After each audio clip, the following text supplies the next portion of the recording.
Olá, esta aula faz parte do curso de Promoção e Acompanhamento do Desenvolvimento Infantil, promovido pelo Departamento de Fisioterapia da Universidade Federal do Ceará, em parceria com a COGEDS, da Prefeitura Municipal de Fortaleza.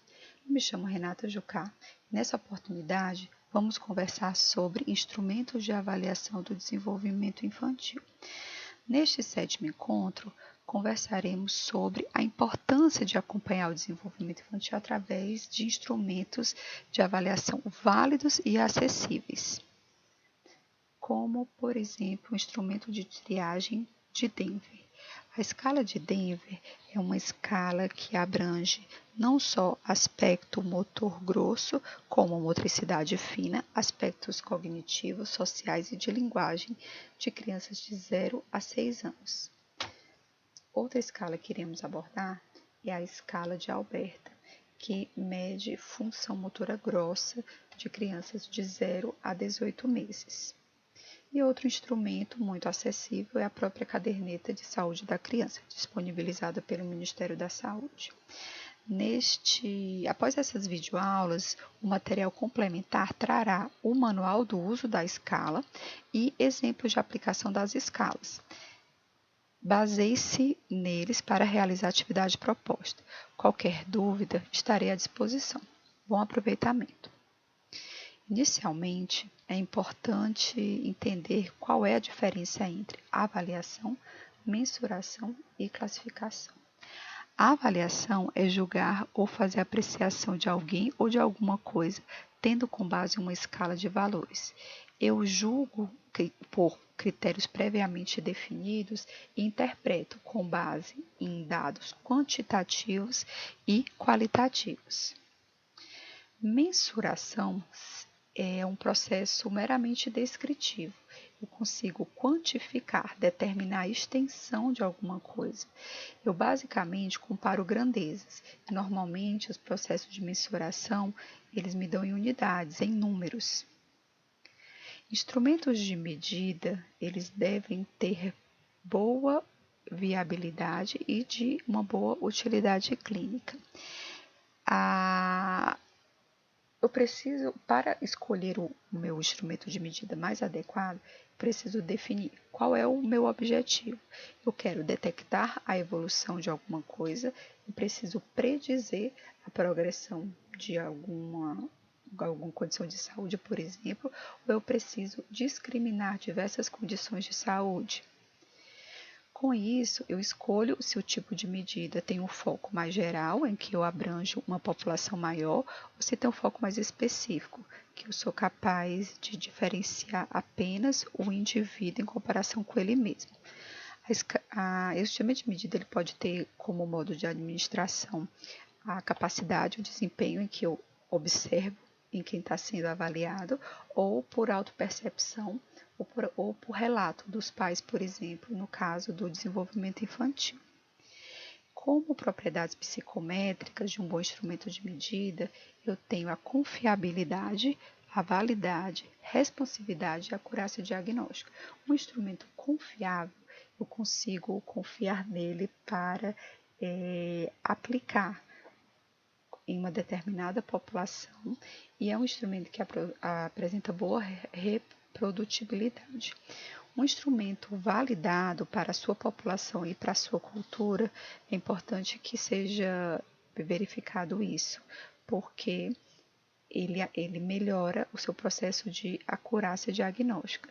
E um instrumento de medida com boa responsividade, ele vai responder a sua pergunta, a pergunta do seu estudo. E o que é classificar?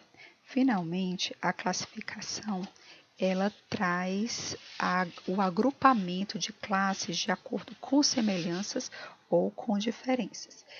Existem diversas formas de classificar, de acordo com a idade, diagnóstico. No âmbito do desenvolvimento infantil, diante da possibilidade de haver transtornos ou desvios na saúde, com a presença de alguma condição de saúde, por exemplo, é importante considerar a Classificação Internacional de Funcionalidade. A CIF, proposta pela Organização Mundial da Saúde desde 2001, ela traz um modelo biopsicossocial de entendimento da funcionalidade humana, em que o modelo ele traz repercussões repercussões fisiológicas a partir de condição de saúde, mas em que todos os contextos são influenciados e influenciam a condição de saúde desta criança. Por exemplo, se eu tenho eu tenho a mesma condição de saúde ou transtorno de doença em duas crianças diferentes, que são fatores pessoais diferentes, elas podem ter agravamento de funções e estruturas do corpo diferentes e, portanto, ter acometimento de atividades diferentes. E isso influencia numa participação social peculiar de cada uma delas. É importante também que eu veja a importância da CIF não só para o processo de avaliação, mas também como proposta terapêutica, em que eu levo em consideração não só intervenções na doença, mas intervenções nos fatores ambientais, que eu sei que influenciam diretamente, principalmente o desenvolvimento infantil, e que trazem benefícios para alterações de funções e estruturas do corpo, como, por exemplo, na estimulação e intervenção precoce.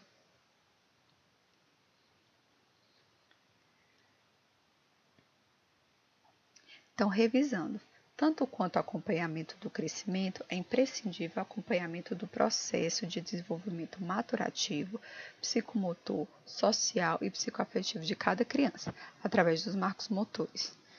Na consulta de puericultura, deve-se observar também como que a mãe ou o cuidador se porta, se relaciona com a criança. Se eles conseguem observar a manifestação das crianças e lhe proporcionar adequada resposta, né? E como resolução de estímulos e desafios a serem vencidos. Os marcos do desenvolvimento descritos na caderneta de saúde da criança, eles servem como subsídios para dialogar com a família, sendo um instrumento para obter maiores informações, inclusive quando a consulta terminar. Essas são informações que vão continuar com a família depois na volta para casa. E deve-se haver essa orientação dos cuidadores, possibilitando a prevenção de agravos. Se houver necessidade, realizar intervenções o mais precocemente possível, encaminhando para serviços especializados. O crescimento ponderal, o crescimento por aumento de peso, o crescimento de altura, ele quantifica ele é um processo quantitativo. Já o desenvolvimento é um processo qualitativo, em que o sujeito evolui, né? No caso da criança, torna-se independente, aprende a fazer as suas coisas. Então, tanto o crescimento quanto o desenvolvimento deverão ser mostrados aos pais e aos cuidadores através do instrumento como a caderneta de saúde. E toda a equipe deverá estar preparada para fazer essa orientação, né, dar o apoio a uma boa relação da saúde dos pais com os filhos e considerar o sentido mais amplo da palavra saúde, como a CIF traz, no contexto biopsico-sociocultural, levado em conta em todos esses aspectos. A caderneta de saúde da criança é um documento único que todas as crianças têm direito de receber, e ela faz um acompanhamento da criança até os 9 anos de idade. Na primeira parte, é direcionada ao cuidador da criança, contém informações e orientações para ajudar e cuidar melhor da sua saúde. E a segunda parte é direcionada aos profissionais de saúde. Existe espaço para registro das informações importantes relacionadas à saúde da criança, gráficos de crescimento, instrumento de vigilância do desenvolvimento e tabelas para registro das vacinas aplicadas. É, portanto, imprescindível que esta caderneta seja corretamente e amplamente preenchida. Inicialmente, os dados do recém-nascido são preenchidos desde os dados da gestação da mãe, com os primeiros exames, né, depois do nascimento, como o teste da orelhinha, os parâmetros da sala de parto. Um aspecto muito importante a ser levado em consideração para os instrumentos de medida é a idade gestacional, se a criança foi prematura. Como calcular a idade corrigida? Então, vamos dar um exemplo. Sabe-se que a idade corrigida é dada pela idade cronológica menos a diferença da idade gestacional para as 40 semanas completas, que seria uma gravidez a termo. Se a sua criança chega ao atendimento com 6 meses e 23 dias de idade, a mãe relata que a criança é prematura e ela nasceu com 29 semanas de gestação. Eu tenho que a idade cronológica dela é de 6 meses e 23 dias e a diferença de 40 menos 29 semanas de gestação.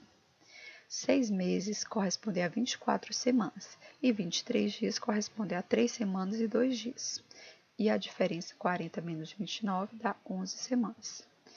Tenho, portanto, 27 semanas menos 11, mais 2 dias, resultando, porém, 16 semanas e 2 dias, que corresponde a 4 meses e 2 dias de idade corrigida. Então, uma criança que nasceu de 29 semanas, se ela tem um tempo de nascimento de 6 meses e 23 dias, ela, na verdade, ela tem um desenvolvimento correspondente a uma criança de 4 meses e 2 dias, de acordo com a idade corrigida. É a idade, portanto, a ser considerada para fins de avaliação do desenvolvimento neuropsicomotor.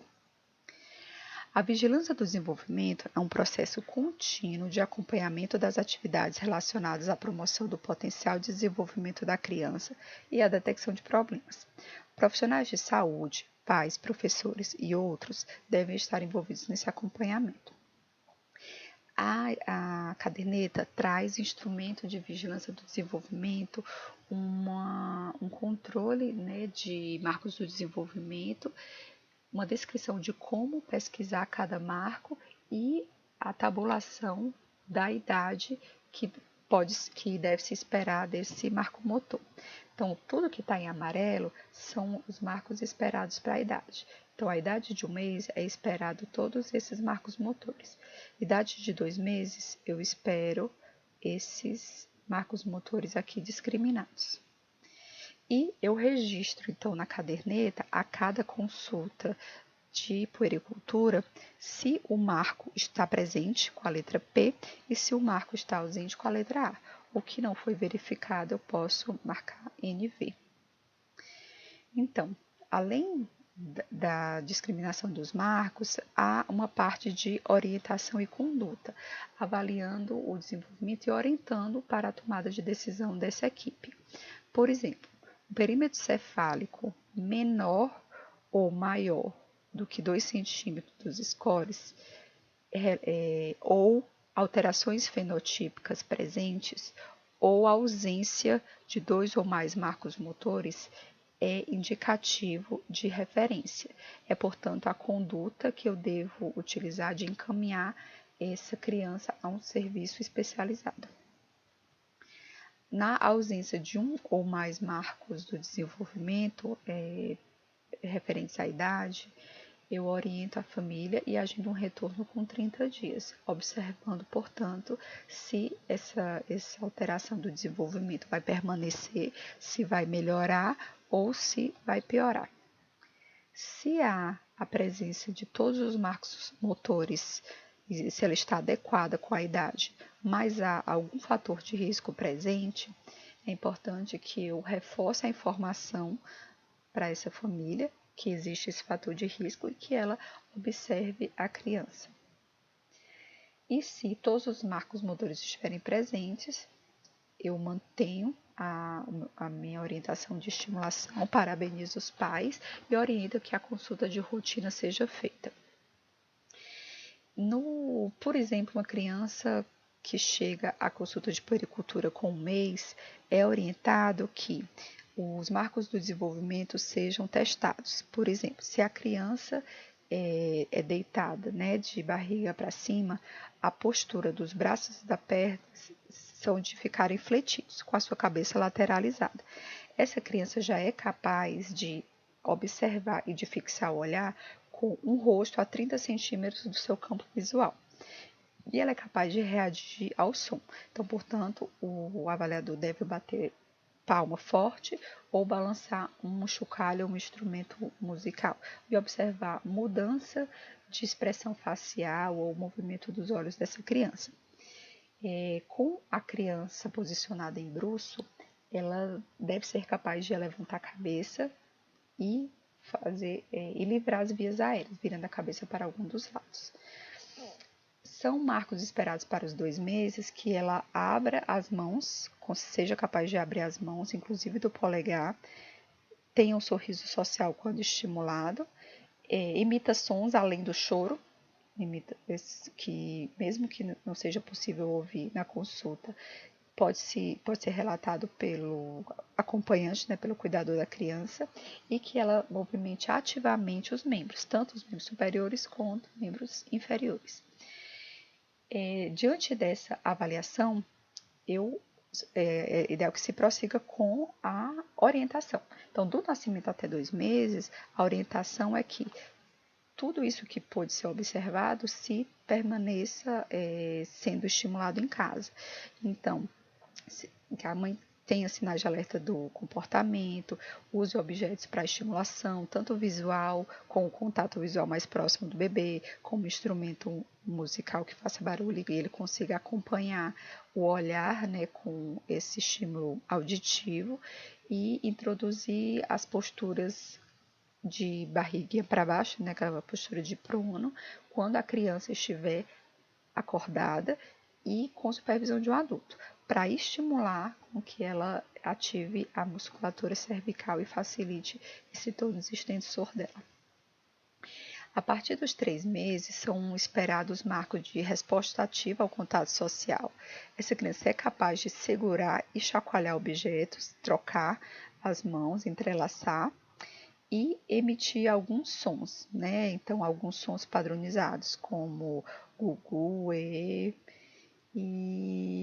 também ainda, né, em postura de prono, a criança é capaz de apoiar os antebraços numa superfície firme, livrando, portanto, o tronco superior e a cabeça. A partir dos 4 meses, essa criança já é capaz de levar objetos à boca, localizar o som e buscar ativamente objetos, mudando essa posição e rolando. Então, crianças a partir de 4 meses já podem e devem ser estimuladas a rolar. Então, a gente orienta com que os pais ofereçam objetos para ele pegar, tocar com as mãos e estimular que ele role, né, de um lado para o outro, apoiando também nos antebraços quando posto o bebê de bruços, para que ele se acostume e se habitue nessa posição. De 4 a 6 meses, eu continuo a orientação de estimulação, oferecendo esses brinquedos, né, a pequenas distâncias, estimulando com que ele tenha chance de alcançá-los. É importante que eu já inicie uma rotina do bebê, acostumando ele a dormir mais à noite, estimulando a rolar e proporcionar estímulos sonoros e visuais, para que ele tenha respostas elicitadas e consiga estimular o campo motor. De 6 a 9 meses, a criança já é capaz de chamar a atenção, né, de saber que está sendo observada. Então, ela procura agradar os pais e fica buscando a atenção. Então, é interesse que a gente oriente os pais a valorizar isso, né? Então, quando a criança demandar ajuda, que ele atenda, que ele estimule, que ele passe, portanto, a brincar com a criança e a manter e fortalecer um vínculo afetivo, né, tão importante para o desenvolvimento. Então, conversa com a criança, cantar músicas, utilizar palavras para repetir, e esse contato com a criança também no chão, né, em superfícies estáveis, para que ela se estimule a ficar sentada e, inclusive, comece a se arrastar e a tentar engatinhar. A partir dos 10 meses, essa criança já é capaz de imitar gestos, fazer movimentos mais finos como pinça e andar com apoio. Então, essa criança já se puxa para em pé. É importante, portanto, que eu deixe a criança no chão para que ela se estimule a levantar e a puxar, se puxar para em pé e se andar apoiando. e oferecer também objetos menores para estimular a pinça. Mas é importante que essa criança não fique desassistida para evitar com que esses objetos sejam inalados ou ingeridos. A partir de 12 meses, a criança já demonstra mais o que quer. Ela é capaz de fazer pequenos encaixes, de empilhar objetos, costuma falar algumas palavras e a partir de 12 meses ela já pode andar sem apoio. Portanto, é importante que a gente reforce as medidas de segurança, né, para que essa criança não tenha acesso a objetos pontiagudos que possam se machucar. E aí é importante que os pais também sejam orientados a ser firmes e claros com a criança, porque é nessa fase que eles já têm que entender que existem limites, é uma fase importante que eles saibam que o não deve ser respeitado, ao mesmo tempo criar oportunidade, né, dele ter a opção de estímulo de brinquedo e também se locomover com segurança, para que ele se motive a aprender e a andar sozinho. A partir dos 18 meses, as crianças devem, né, ser estimuladas até a autonomia, tá? A se vestir sob supervisão, a se alimentar, né, segurando alguns alimentos, falar frases e pular com ambos os pés. São atividades que são marcos esperados a partir de 18 meses e que podem ser avaliados na consulta. Não sendo observados, são ações que podem ser orientadas para realizar em casa. De 1 ano a 3 meses e até 1 ano e 6 meses, pequenas histórias, ordem simples. A criança também é capaz de ser estimulada na sua criatividade para elaborar brincadeiras e até rabiscar papéis em algum tipo de estímulo sensorial. É importante criar oportunidade para essa criança andar, não só para frente, mas também lateral e para trás. Isso ajuda a estabelecer uma marcha segura. Até os 2 anos, o estímulo, né, a independência da criança também deve continuar existindo. É importante entender que se uma criança perto de 2 anos não tenha uma linguagem, né, não apareceu linguagem ainda, ela não consegue identificar os comandos simples como chutar uma bola, soltar algumas pequenas frases e ficar testando limites, que é importante que essa família redobre a atenção e estimule mais essa criança. E a partir de 2 anos, essa criança já interage com outras, né? Ela é capaz de repetir uma linha vertical, reconhecer ações quando são solicitadas e é capaz de arremessar a bola por cima do braço quando é solicitada. Esse estímulo deve continuar sendo feito de autonomia e deve ser estimulado gradativamente o uso do vaso sanitário, né, portanto desfraude, mas sem nenhum tipo de pressão, né, esperando o tempo da criança. Até 3 anos, né, a linguagem, a inteligência e a interação com as brincadeiras com as crianças acontecem. Então, é importante dar oportunidade de livros, revistas, historinhas, blocos de desenhar, figura e colagem e outras experiências sensoriais para esta criança. Então, como diferenciar o desenvolvimento típico do atípico? Quais são os fatores de risco? Então, a caderneta traz os principais fatores de risco e que alterações físicas podem ser observadas, que podem ser indicativos de desenvolvimento atípico. Então, isso deve ser investigado e, utilizando os critérios para diagnóstico, essas crianças vão ser encaminhadas. Se perceber, né, portanto, alterações no desenvolvimento, há uma vigilância do crescimento da criança. Sinais de isolamento, né, pode ser um alerta também, déficits de linguagem e padrões motores inapropriados, é importante que ela seja encaminhada ao especialista para referir a uma avaliação neuropsicomotora mais precisa.